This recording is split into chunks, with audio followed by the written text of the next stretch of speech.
Okay, for those who are new, my name is Alex Chapin, and I'm a member of the working group for the webinars of the BIPSA Research Committee.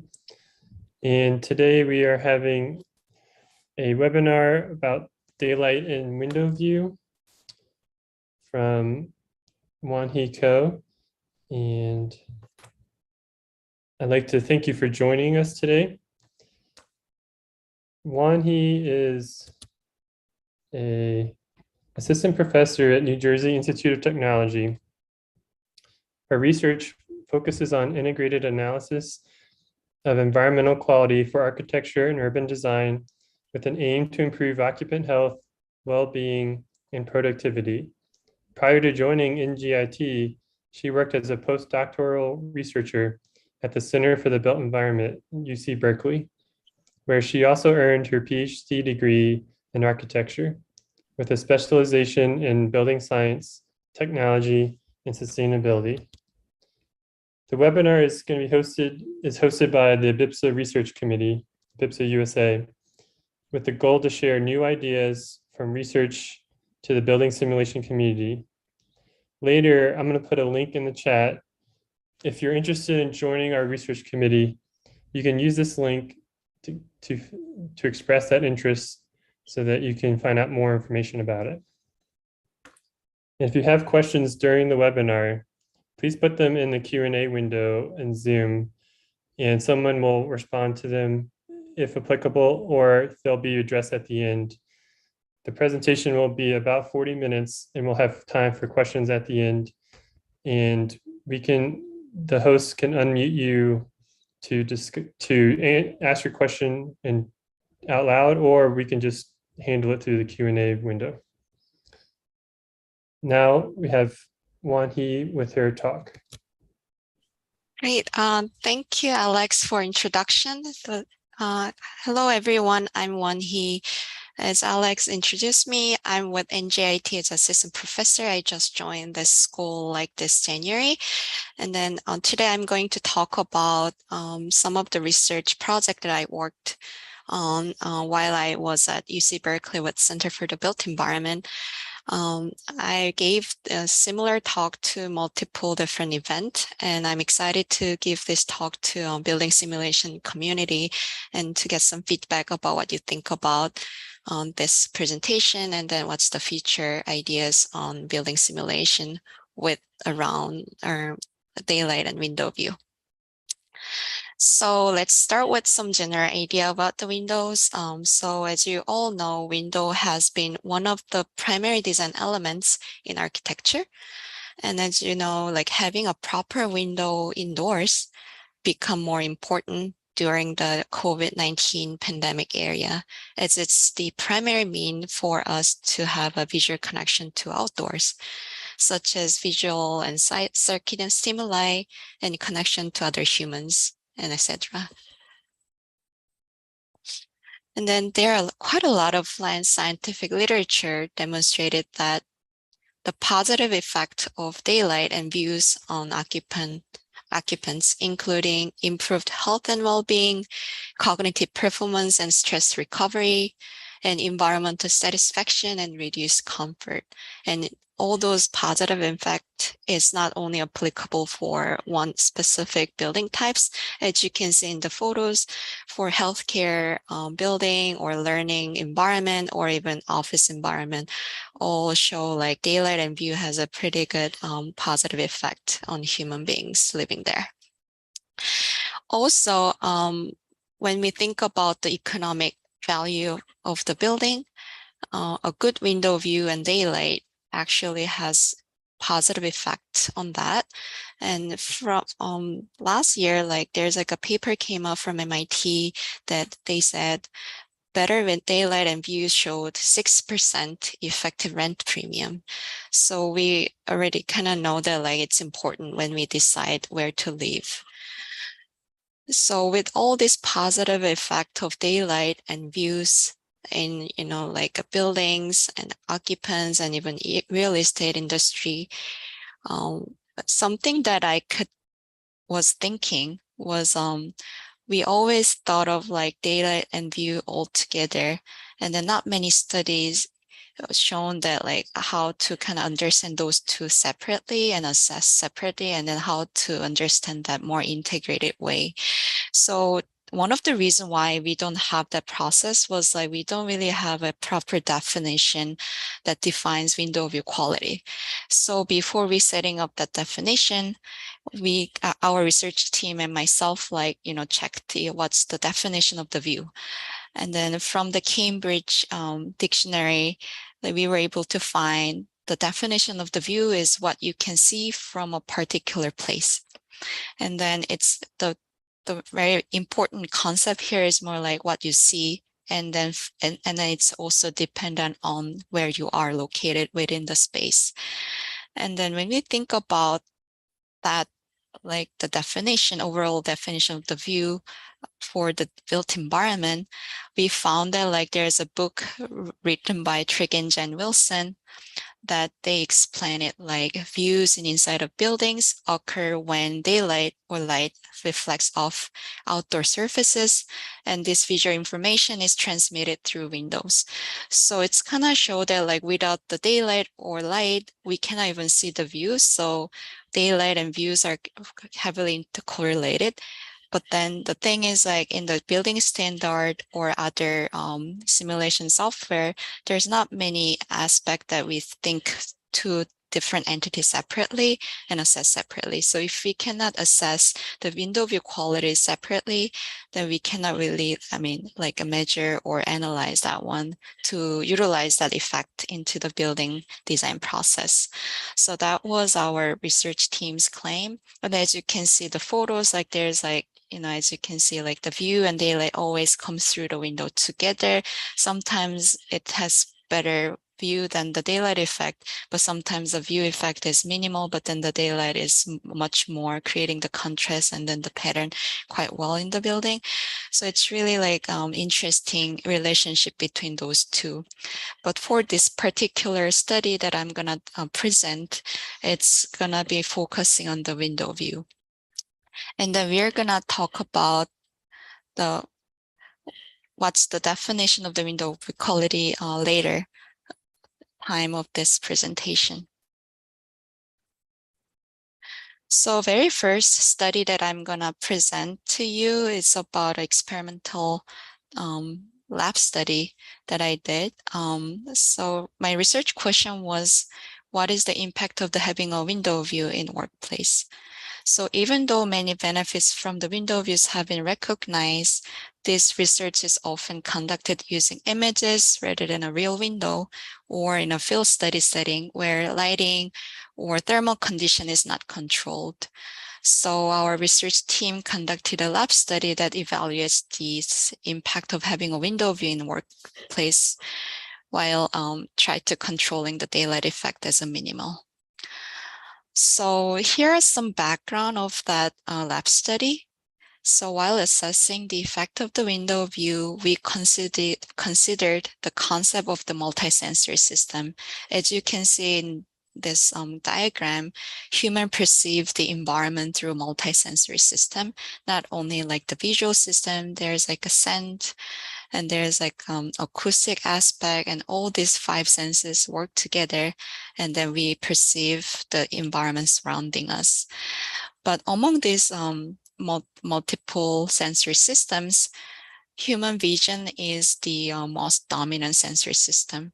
So we hypothesized that having a window view versus no view would affect the occupant thermal response differently. Because as you can see, like when you are in the office with a really large view, with the good view, or where you're in the windowless condition, it's going to be quite different. So we thought that like those kind of like multi-sensory integration may occur to test it out in our lab study setting. So as a method wise, we conducted a human subject study in a climatic chamber at UC Berkeley Center for the Built Environment, where the system can control the lighting, thermal, and ventilation conditions. People often ask like, what happened to the window? Like there's like double skin in that window you see in the photo. It has like 2 different layers so that we shoot the constant air temperature, try to keep the thermal effect from the window constant. So even if there's a window, like there's no thermal difference between these different surfaces between like that, the window. And then as you can see in the floor plan, we use the floor to ceiling curtain to divide the chamber into 2 different spaces, one with the window, one without the windows, while keeping the both environment thermally identical, which is 82 Fahrenheit, slightly warm condition. And then the view, what kind of view we have for the chamber is, as you can see in the image, it has like a really nice tree views. It's southern facing window, but has a really large overhang blocking all the direct sunlight. At the same time, the trees also block the direct sunlight as well. So we were able to achieve like really minimal contribution of the daylight, and there's no direct sunlight coming in while we're running. And also the diffuse daylight was only the contribution. And then the both light level of both rooms are like about the same, around 400 lux. And then if you look at the window room, there's like a lighting fixture in the ceiling, and then the diffuse daylight from the window both contributed that light level. And then daylight among that 400 lux, daylight contribution was minimal. So the experimental design was we recruited the 86 people and exposed them to the 2 different conditions, as I showed you, with the windows and without the window, while keeping thermally identical again. And then the participants stayed each rooms for about an hour while taking surveys on thermal perception, emotion, and cognitive performance tests.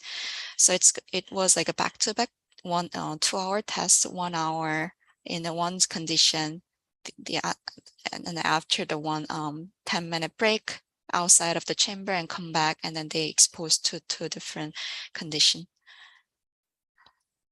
And then about the measurement, about the thermal sensation or comfort measure, like we deployed the survey questionnaire. As you can see here, like one of the example thermal sensation, we ask right now, how do you feel? And then they can kind of move the slide around like from -3 to 3, so to answer, how they felt about the moment and what's compared when they're with the window condition or without the window condition. About the emotion measure, we use the complex model, which is a really well-established emotion measure in social psychology field, and also it's called by affect octant. The key of this measurement is like there's 2 different axes. One y-axis, as you can see, is like negative versus positive. The other axis is like low arousal versus high arousal. So combination of these 2 axes will create 8 different emotion measure.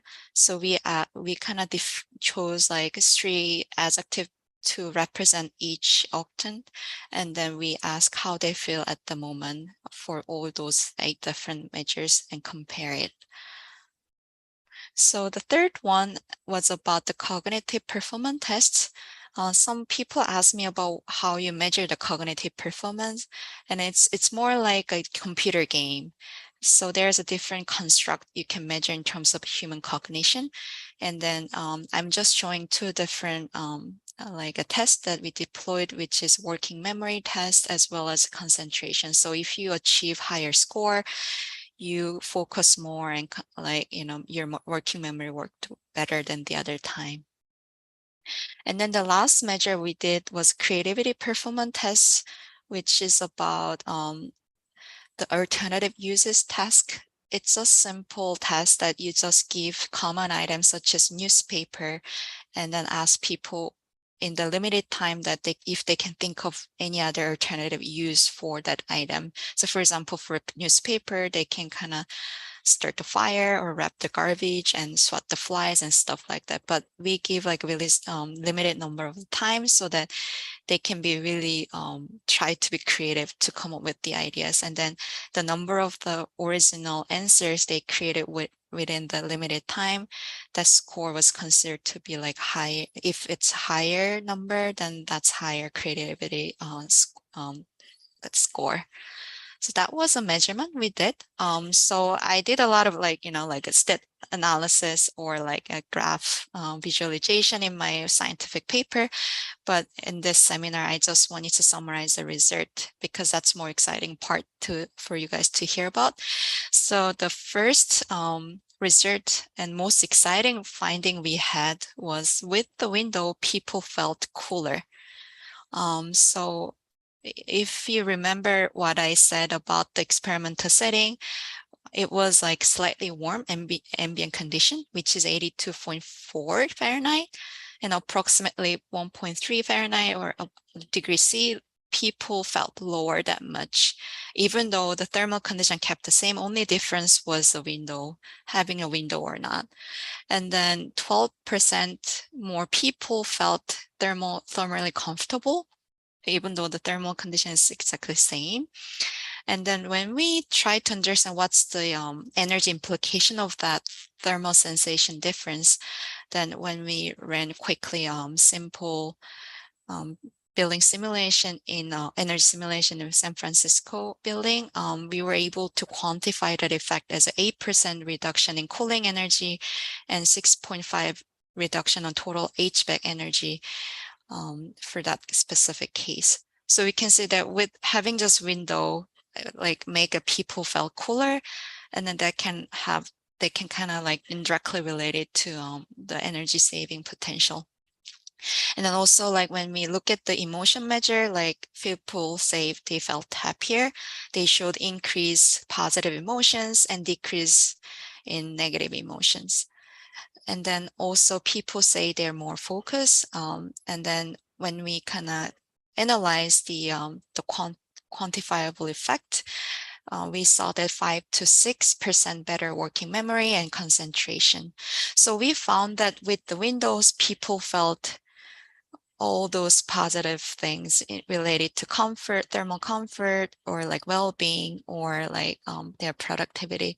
So considering all these multiple effects of window access, we see that providing a window view in workplace is important for the human occupants. So after that, like we were thinking of like, what determines the quality of a window view? Because in our lab study that I just presented, it has a trees.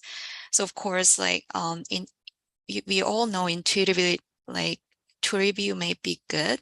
And then what if we have a better view, like, exciting views, or if you have a like, not a good view, and if that positive effect that we found in the lab study is going to be the same. So we really don't know about it. So, and then we don't know how to assess the different quality of the window view. So our next research question was like how we can assess the quality of the window view. Sorry. So whenever I give this talk, I ask audience about, imagine like you're working in your workplace and you have a choice of where to sit, some type of window. And then if I ask you where would you prefer to work, then the obvious answer is like you want to have a window more of look like on the image on your right. And then if I ask you like why you think that way, of course there's a multiple answers, and then it's really obvious. And then it's combination of the multiple factors, what you see through the window, how big and how clear the view is. They're all different. However, there's no design framework that considers all these factors. So we reviewed over 100 building standards and green certification systems and scientific literature related to window view. And we combined all the recommendations from this literature into 3 variables that define window view quality. And based on the industry advisory workshop at Center for the Built Environment, we developed the window view quality index that can be used as a design tool. So based on the literature review, we identified 3 primary variables of window view quality. Imagine that this is a building. So the first variable is view content, what visual features the occupant sees from the window. It is closely related to the very early design stage, such as site selection, planning, and building massing. The second is view access. It's how much of a window view the occupants see in the building, and it is related to facade design and floor layout. The last variable is the clarity and how clearly the occupant can see through the window, and it is related to facade material and control. And when all these 3 factors affect the view quality. So let me briefly go over each variables more in detail to give you some more idea about what could be the design criteria. So the first variable is a view content. It's the sum of the visual features seen in a window view. So there are 4 criteria. And the first one is nature view versus urban features. And of course, there are some specific urban features that people like to see, such as Eiffel Tower. But in general, people preferred nature view over urban features. And horizontal stratification, as you can see on the right top image, you can kind of see that if we have like a ground layer, landscape layer, and sky layer all together, that considered to be an excellent view content. And then in terms of the content distance, how far the outdoor object is seen in your window, people generally like to have a distant view so that they have more variability. And then the last one is more understudied areas of the criteria is about dynamic features, like if you have a movement in the window view. And then people, traffic, anything is not static shown in the window view, people usually prefer that one compared to the static view. The view access is the metrics that quantifying how much of the window view an occupant sees through from a particular location within a space. And then design criteria we found in the literature, there are multiple. View angle of the view, which is like if you draw the angle line from your location within the building to the window frame, like both horizontal and vertical, that's a view angle. And then LEED and European guideline use that one to evaluate the view access. And then the other one is like a distance from a window to the people, or the window to wall ratio was used in BREEAM. And then the most green certification system uses a spatial assessment of the view access. As you can see on the top right image, usually it's more like how much percentage of the floor space has like a direct visual contact with the windows. And then the problem of this matrix is it's nice that it's spatial like assessment, but they don't really define what kind of like view they have. Even if it's really crappy window air handling unit view, they consider that one as the same as a tree views or really nice sky view too. So that's a problem with the current metrics. And then the lastly, like this in the simulation field, like some people use the ray cache from the viewpoint, and then that's really interesting, but it costs a lot of like time and the specialty in the researchers or engineers to run that kind of simulation. And then the third one is about the clarity. It's most understudied area. And then that's one thing that our research team at UC Berkeley and Center for the Built Environment is looking at that. It's about the metric that assessing how clearly the visual content in the view can be seen by an occupant. And there are like 3 major design criteria. So window design, especially placing of the glazing support, like mullions can obstruct the view, and glazing and shading material can also block, distort the window view as shown in the image. Even if we design a building with the maximum glass area, as you can see on the top right hand that image, often people need to draw the blinds because of the glare or maybe like thermal discomfort or privacy issue. So those should be considered. And also differentiate material can yield different view clarity. So image you see in the bottom right is a 2 different shade and the fisheye view camera that I took and the LVNL. And that has exactly the same solar transmittance value, but because of other optical properties are different, as you can see, like you see very different view clarity among these 2 fabric shade. And then the lastly, really important point of the view clarity is about the temporal and composition attributes, such as what's the minimum acceptable level of view clarity considering partial operation of the shade and how long window can be viewed under the level. And those could be studied further. And these temporal attributes also need to be considered in conjunction with the climate-based daylight metrics. So this is one of the view variable that we need to consider daylight effect with the view. So far, I explained 3 variables of our framework, and now I'm introducing an index that describes the conceptual basis of view quality, which is VQI. It has a basic equation format as a product relationship of those 3 variables. So all 3 variables, content, access, and clarity, plays a role for view quality. And if one of the variable is low, even if the other 2 are high, the resulted window view quality will be still low. To reflect this, we propose VQI as that product relationship, and then assign 0 for if one of the variable is below minimum acceptable range. So these 3 images explain the equation further.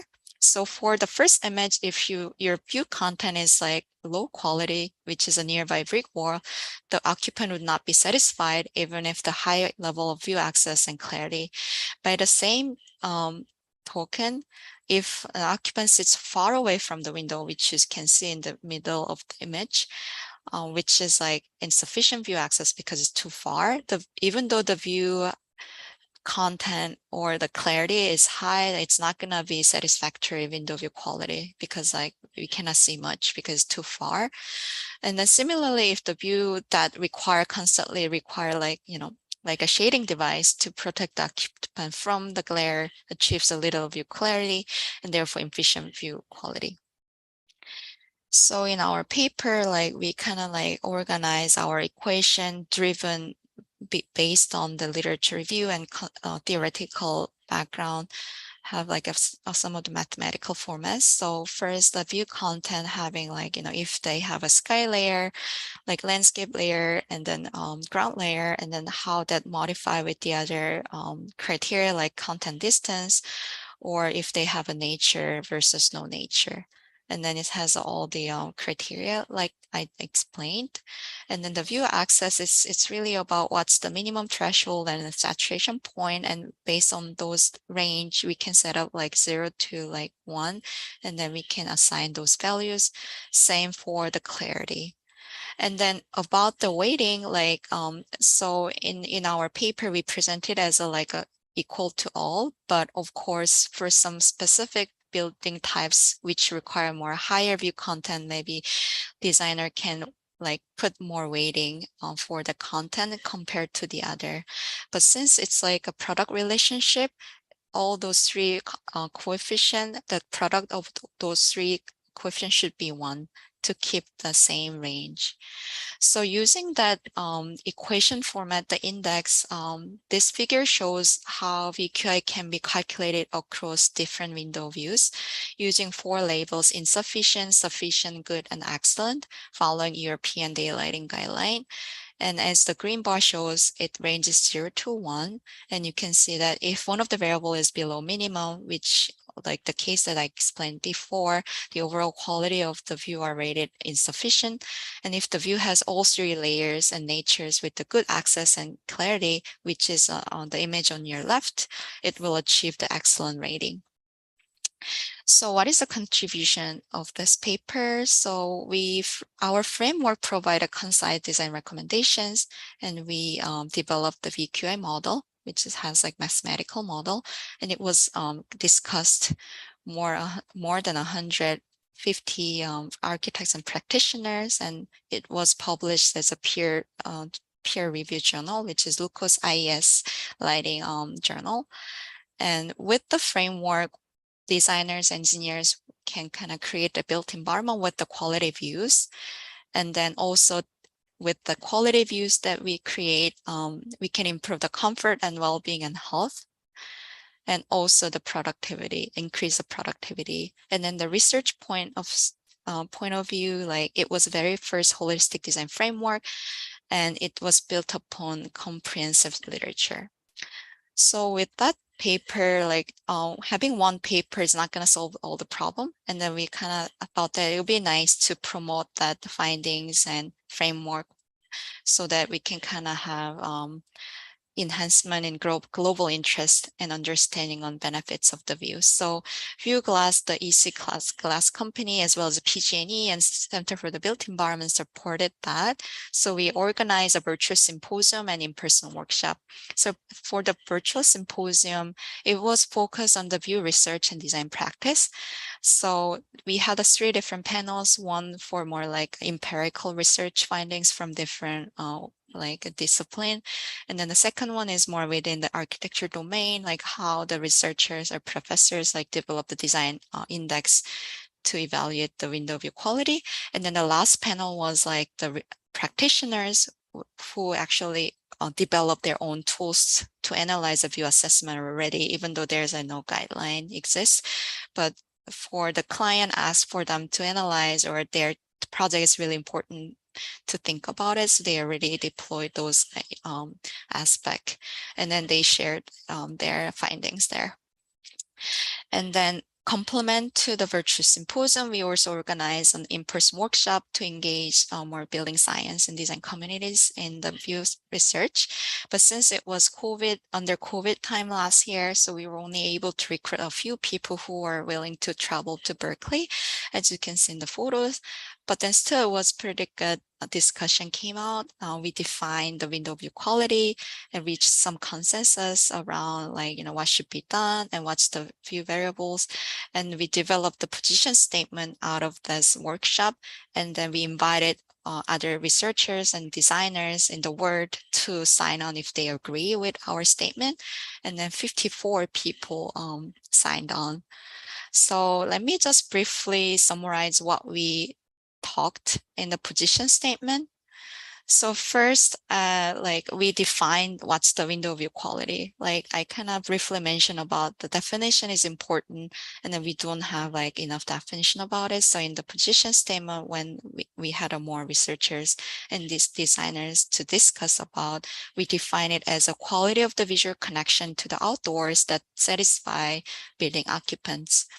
Of course, the concept of the window view quality is subjective since it is observer dependent and therefore influenced by conceptual factors, including like this physical attributes, climate, latitude, the surrounding landscape, or social related factors like demographic or cultural aspect or building program types. And design teams consider these conceptual factors only in the design process while setting the design goals. So what we try to do is like, we don't really develop some definition that only works for one specific building type or demographic. So we just try to develop something more general, but touching the important background so that we define it.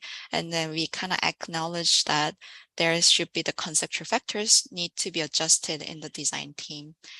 And then we discuss 3 main components of the window view quality and identify the targeted area where further research is needed. So first one is the content. The literature shows that views of the greenery and waterscape have a positive effect on people. However, we need to address whether having different forms of nature or including nature elements indoors, atria with the trees have similar effects on occupant satisfaction.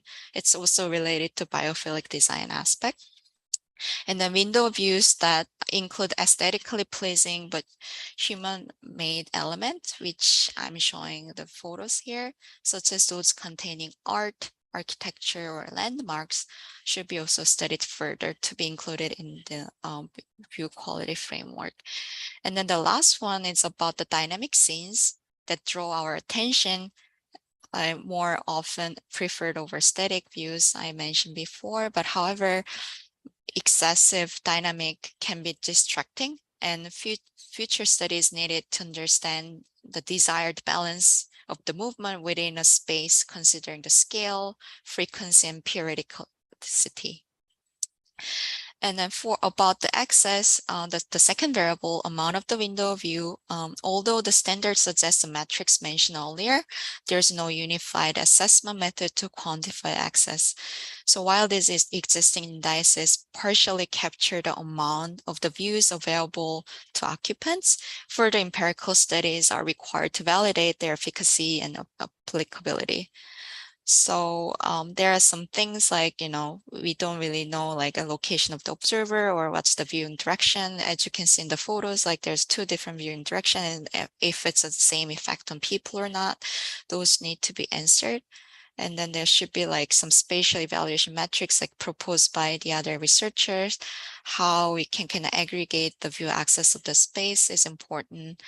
And then other factors is like if it's early stage of the building design, we may not have all the furniture or floor layout defined. So then maybe we need to provide some probability of the view access achieve that kind of metrics. And for the third component about the clarity, there are a lot of things to be tested. So window transparency, reflection or color appearance, or fabric shade patterns, and occlusion patterns of the Venetian blind, freak glass, exterior louvers can affect those clarity. So we really need to understand how these optical properties and patterns impact on how we perceive the view outside. And we also need to understand the different motivations for the facade operation that may affect clarity, such as glare, overheating, privacy, and how these are translated into the different control systems.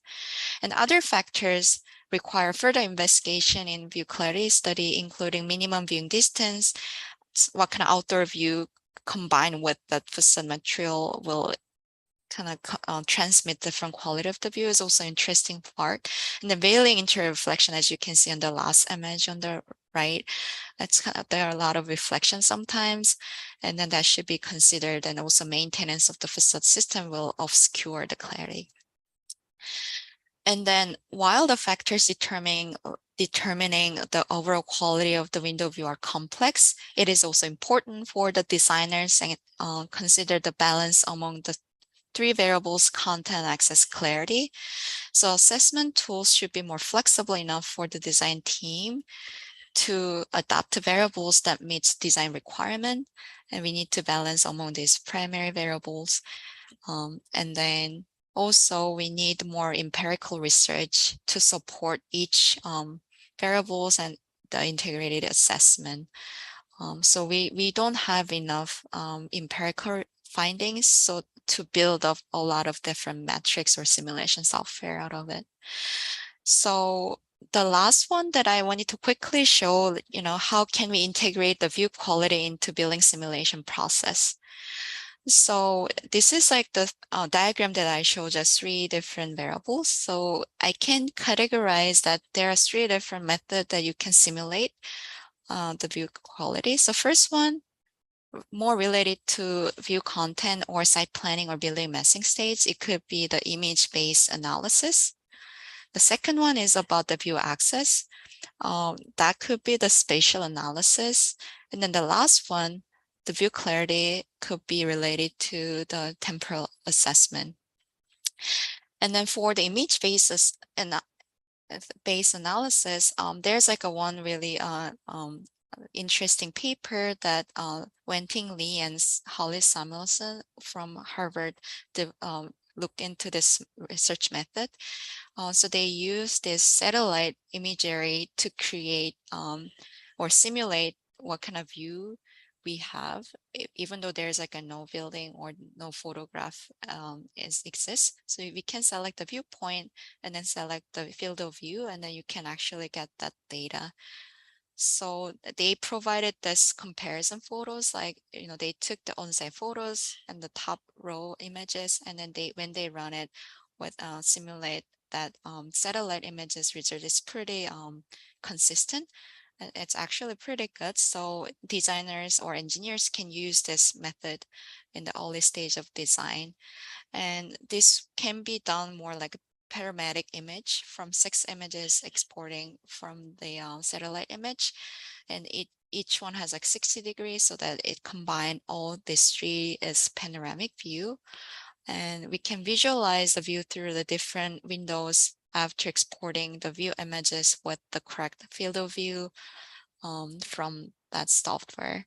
And then the view through the image can be have overlay with the different facade design, so that we can actually initially see what kind of this facade design can impact on how the view is conveyed from the indoor environment. And then the second, more related to access or quantifier spatial analysis, can be done using the ray casting method, which is also proposed by MIT group or other people in the world. And using the one of the grasshopper component like ladybug and honeybee, you can actually have to calculate the view potential. So it's more like you can kind of run the analysis more like a vector format, and then you can quantify which vector from your eye kind of touching which outdoor element, and then you can kind of compare those percentage to quantify what kind of view you have. And it could be also applicable for the entire floor plan, and it's gonna be aggregated like view access of the space. And then the other spatial analysis I found is like there's like a paper came out from the Cornell. Jeha Kim led this effort, and then she also used a similar like a method, but she tried to quantify which rays like hitting the window, and then let the users kind of like adjust the accuracy of the resolution, and then we can quantify what kind of outdoor objects it's touching that window surface. And then she kind of proposed that there's S potential visual exposure index, which can be overlaid in the spatial metrics setting. Then lastly, like the temporal analysis was done, or is currently many researchers working on the command line radiance environment. Renderings of the view through the fabric shade and like blinds are shown here. So for the fabric, like BSDF, bidirectional scattering distribution function, result in the blurred view, while used with the peak extraction result and sharper clarity of the tree outside of the view. And then for the blinds, which is the image on the bottom, BSD generated images are insufficient, and then they kind of combine that with the proxy geometry so that they were able to achieve simulate that view clarity effect of that the specific facade material. So so far we talk a lot about like how to quantify the view quality, and then how we can simulate the view. And then at the end, like, engineers or architect or clients will ask, like, we are not gonna design our building only for the view, right? So we need to kind of consider lighting, thermal, and ventilation, all like indoor environmental quality together. And then this is something that I kind of came up with the idea of like simultaneous analysis of indoor environmental factors like a few years ago. And then I'd like to add one more variable, which is a view. And then it could be something like this. So when we have like thermal analysis, ventilation analysis, and light analysis parallel, we can add one more variable, which is view quality, so that we can support the early design stage of design with the view quality, with the parallel with the other environmental quality. So with that, it's exactly 3:45, and then I'd like to have any questions or answer any questions if you have any. And then if you guys have any questions, also you can email me too. Thank you. Thank you, Won-hee. So far, we have 2 questions, and so we can start with those. And if anyone else has any other question, feel free to add it to the Q&A.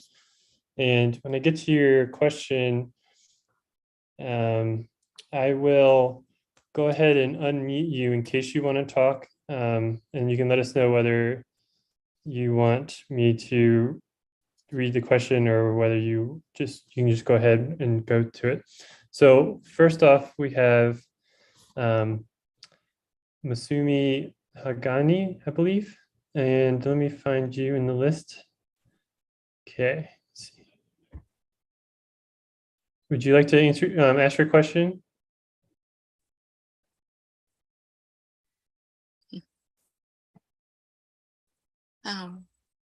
I think you're muted, maybe.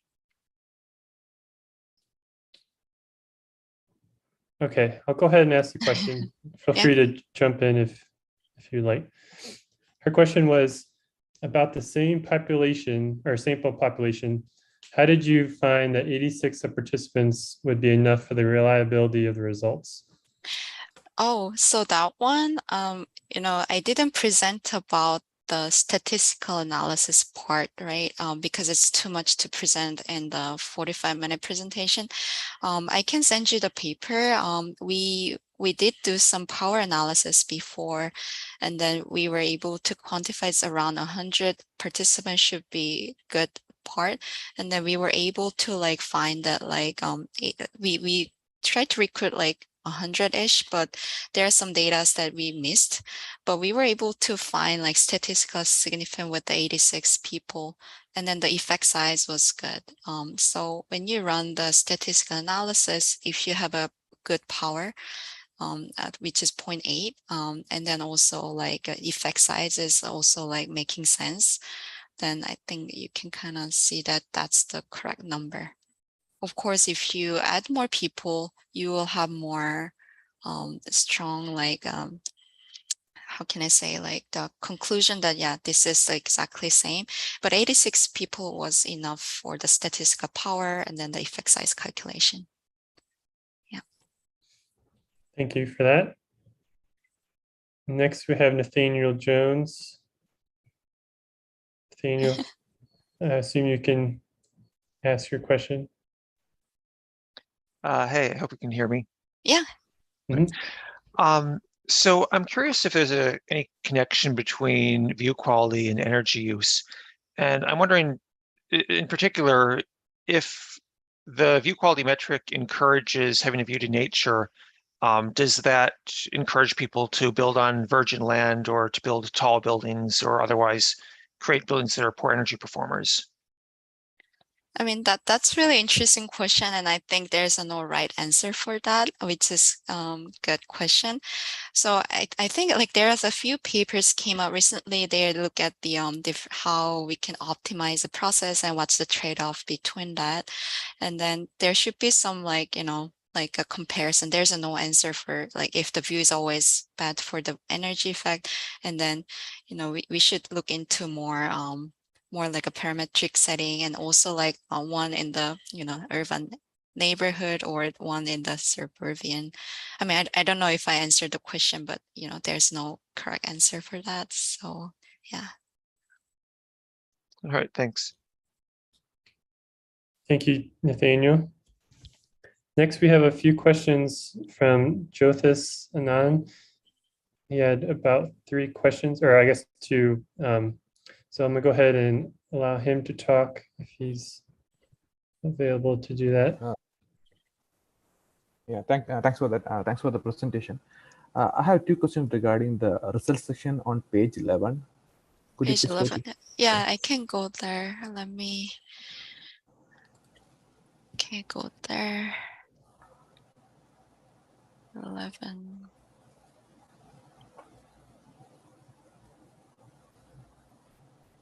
This one, right?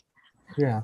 I felt don't you think the results are more into location specific than a general result? Uh, because, for example, if building is located in Phoenix or Houston, then the situation would be different, right? That you might have a thermal distress once you sit near the window, right? Yeah. So that one, so I think I often get that kind of questions. So it's like our study was completely blocked the thermal effect, right? We just wanted to observe like what's the the effect from the view, having a view versus no. And then the result that I'm presenting here, like 8% cooling energy reduction and stuff, is like people claim it like if the thermal environment kept the same, with the window view under the slightly warm condition, people felt that 1 degrees C or 1.3 Fahrenheit lower thermal sensation. And then we tried to quantify what's the implication of that lower thermal sensation.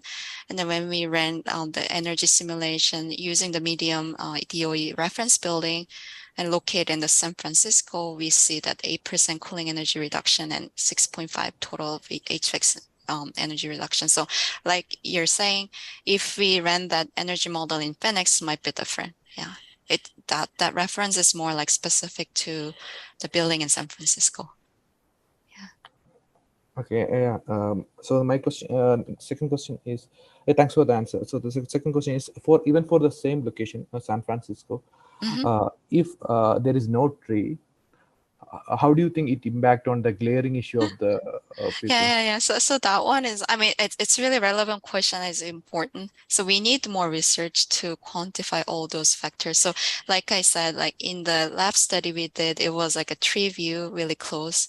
There's no daylight effect. So we really like completely control the daylight effect. But then in the real building environment, we have all these things happening at the same time. So that's why we need to first set up the view quality assessment independent from the others first, because if we cannot measure, we cannot analyze. So we need to have like a parallel like matrix as if like daylight, thermal, and ventilation. So after we set up that view quality matrix, we can actually evaluate how all those four different factors work together to analyze. Right now, we don't have the matrix, so I cannot really answer what could be the difference, but that's really relevant question. Then the reason why our research group and I try to promote the view research more is that we need more empirical research to find out, to feed back to the analysis workflow or simulation. Okay, thank you very much. No worries. Thank you, Jothis. Our last question that we have right now, the person who asked it is no longer on the webinar. So I'll go ahead and ask the question from, I believe it's pronounced Neslihan Turkmenoglu. The question was, is view quality verified for the occupants sitting in the middle of the zone? That's a quick question, and it's not only it's how far it is and how big window. It's all factored together since there's no clear answer. And I think that's one of the good question, it's about, we always consider like 15 feet is a perimeter, but I don't know what's the view access zone, right? It's really depending on like the size of ceiling height and like window to wall ratio, and then distance, and then if people sitting in the middle, and then if there's like furniture blocked, then also it's different. So it's not a simple answer. I can say, yeah. So it's all, I'm trying to say like, it's all about the view access issue. And then I presented like different factors matters. And then actually we worked on some VR study about it to quantify what's the effect. And then it's not published yet, but once it's published, I can share on my LinkedIn so that people can see it. Yeah. Great. And we actually did get 2 more questions, but I wanted to go ahead and quickly go through what we do at the end of the webinar, just so that we don't run out of time for that. And then I'll jump back to the questions and do as many as we have time for. Okay, so I wanted to thank everyone again for coming and just let you know that if you want AIA learning units, please email your name and AIA member number to this email that I'm going to put into the chat right now.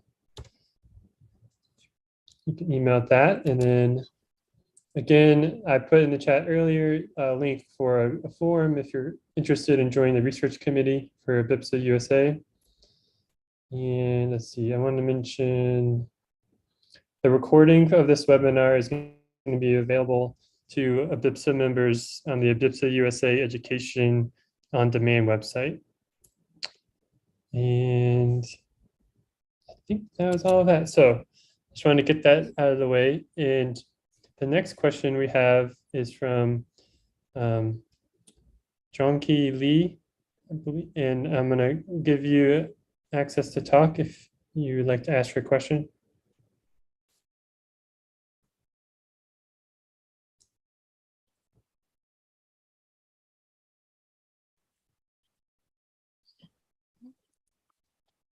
Okay, we'll go ahead and ask it. Unless, feel free to jump in.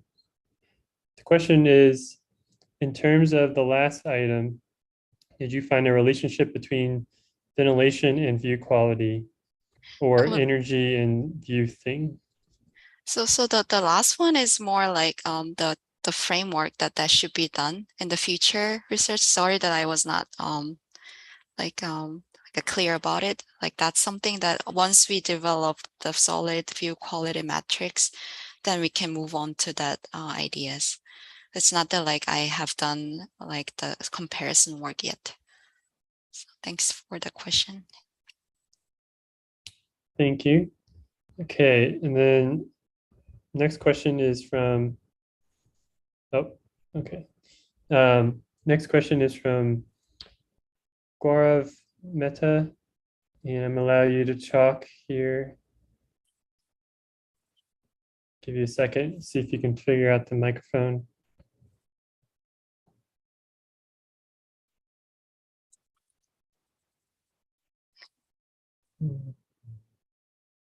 Okay. The question is, it's a follow-up question on page 11, energy savings from earlier. How was the lower thermal sensation approximated? Is it through a thermostat Oh. setting in the energy model? No. So that one, actually, you know, like the person, you need to like send me email. I can send you the paper. There's like theoretical background and there's equation we can calculate. So people say, okay, this much lower sensation, and then we were able to quantify that one based on the equation. Fine. So I showed you like, you know, people can just answer wherever, and then we get the average of that for one with the window and one without the window condition, and we kind of calculate that difference, and then that difference can be put into one of the variable in the equation so that we can convert that into the degree C or degree Fahrenheit effect. Yeah. Great. I think we have time for one more question. If someone's interested, I actually had a question myself, so I may Okay. throw that in there if I don't see another one real quick. I'll give a few seconds. Okay.